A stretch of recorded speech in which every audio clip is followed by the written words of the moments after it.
چاہیے۔ نبی کریم علیہ السلام کی حدیث پاک ہے، امام طبرانی نے المعجم الکبیر کے اندر لکھی، فرماتے ہیں نبی کریم علیہ السلام نے ارشاد فرمایا، دو خوش نصیب آنکھیں ایسی ہیں جن کو جہنم کی آگ نہیں چھوئے گی۔ وہ کون سی خوش نصیب آنکھیں ہیں؟ ہماری آنکھیں تو اللہ تعالیٰ معاف کرے غیر عورتوں کو دیکھتی ہیں، ہماری آنکھوں کے سامنے فلمیں آتی ہیں، ڈرامے آتے ہیں، طرح طرح کے گناہوں کے مناظر، گندے مناظر ان آنکھوں کے ذریعے دیکھے جاتے ہیں۔ لیکن اللہ کے محبوب علیہ السلام نے فرمایا دو ایسی آنکھیں ہیں، ایسی خوش نصیب جو جہنم میں نہیں جائیں گی، جہنم کی آگ انہیں نہیں چھوئے گی۔ حضور علیہ السلام نے فرمایا پہلی آنکھ وہ ہے جو اللہ کے ڈر سے روتی رہتی ہے، یعنی خوف خدا کے اندر جو بندہ روتا رہتے، آنکھوں میں آنسو آتے ہیں، حضور علیہ السلام فرماتے ہیں وہ آنکھ کبھی بھی جہنم میں نہیں جائے گی۔ اور دوسرے نمبر پہ نبی کریم علیہ السلام نے فرمایا وہ آنکھ جو پوری رات اللہ کی رضا کے لیے پہرا دیتی ہے۔ اب پہرا دینے کا مطلب علماء فرماتے ہیں وہ آنکھ جو پوری رات اللہ کی یاد میں رہتی ہے، پوری رات اللہ کی یاد میں روتی رہتی ہے، جس بندے کی پوری رات اللہ کی یاد کے اندر گزر جاتی ہے۔ حضور فرماتے ہیں یہ دو آنکھیں جو ہے نا، یہ دوزخ کی آگ ان کو نہیں چھو سکے گی۔ اور ایک حدیث پاک کے اندر آقا کریم علیہ السلام نے فرمایا تین ایسی آنکھیں ہیں جن کو جو جہنم کو نہیں دیکھیں گی، جو جہنم کو دیکھ ہی نہیں سکیں گی۔ ان میں بھی پہلے نمبر پہ آقا کریم علیہ السلام نے فرمایا وہ آنکھ جو اللہ کی بارگاہ میں رو پڑے خوف خدا میں۔ دوسرے نمبر پہ وہ آنکھ نبی کریم علیہ السلام نے فرمایا جو پوری رات اللہ کے ذکر میں رہے۔ اور تیسرے نمبر پہ نبی پاک علیہ السلام نے فرمایا وہ آنکھ جو اللہ کی حرام کردہ چیزوں کو نہ دیکھے، اللہ تعالیٰ نے جن چیزوں کو حلال کیا ان کو دیکھے، یعنی اپنی آنکھوں کی حفاظت کرنے والی۔ اللہ تعالیٰ ہمیں ایسی آنکھیں عطا فرمائے۔ اللہ تعالیٰ نے قرآن پاک میں یہ وعدہ فرمایا مجھ سے ڈر جاؤ میں تمہیں دو جنتیں عطا فرماؤں گا۔ قرآن پاک کے بعد دنیا میں جو افضل ترین کتاب ہے نا وہ بخاری شریف ہے۔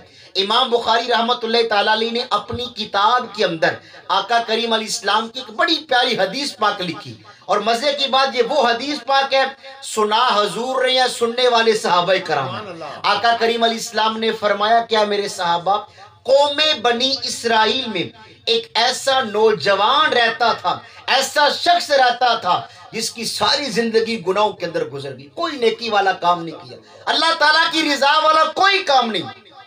اس کی موت کا وقت آیا نا، اس نے اپنے بیٹوں کو اپنے پاس بلایا، اپنے بیٹوں سے کہتا ہے کہ میری وصیت ہے جب میرے اوپر موت طاری ہو جائے نا تم نے لکڑیاں اکٹھی کرنی ہیں، ان لکڑیوں میں آگ جلانی ہے، آگ کے شعلے جب بھڑک اٹھے نا میرے جسم کو آگ کے اندر پھینک دینا، میری میت میری لاش کو آگ میں پھینک دینا۔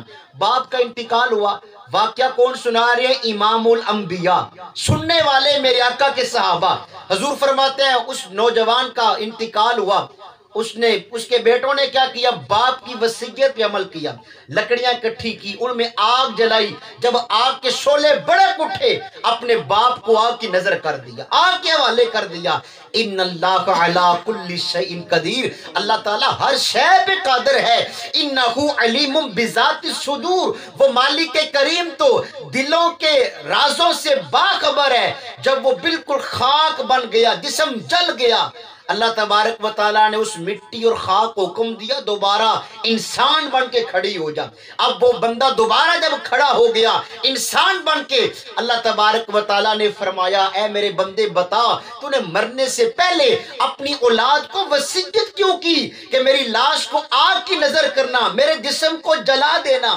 اب وہ بندہ پتہ کیا کہتا ہے اے پاک پروردگار عالم صرف تیرے خوف کی وجہ سے، تیرا ڈر میرے اوپر طاری ہو گیا، میں نے سوچا کوئی بھی تیری بارگاہ میں نیکی والا کام نہیں کیا، اگر قبر میں جاؤں گا تو مجھے بڑی سزا ملے گی، تو میں نے اپنے بیٹوں کو کہا کہ مجھے جلا دینا۔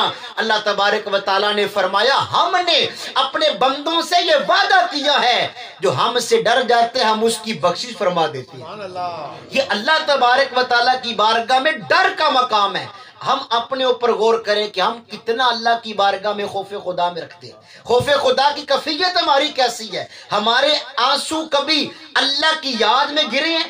ہمارے آنسو کبھی نبی علیہ السلام کی یاد کے اندر گرے ہیں؟ خدا کی قسم وہ لوگ تھے اللہ کے قرآن کی تلاوت کرتے تھے، سننے والوں پہ رکت طاری ہوتی تھی، حضور کی نعتیں پڑھی جاتی تھی، پڑھنے والا بھی عشق رسول میں رو رہا ہوتا تھا، سننے والے بھی اس کیفیت کے اندر ہوتے تھے۔ آج دن بدن ہمارے دلوں پہ جو موریں لگتی جا رہی ہیں گناہوں کی، وجہ یہ ہے آج اللہ تعالیٰ کا خوف ہمارے دل و دماغ سے اتر چکا ہے۔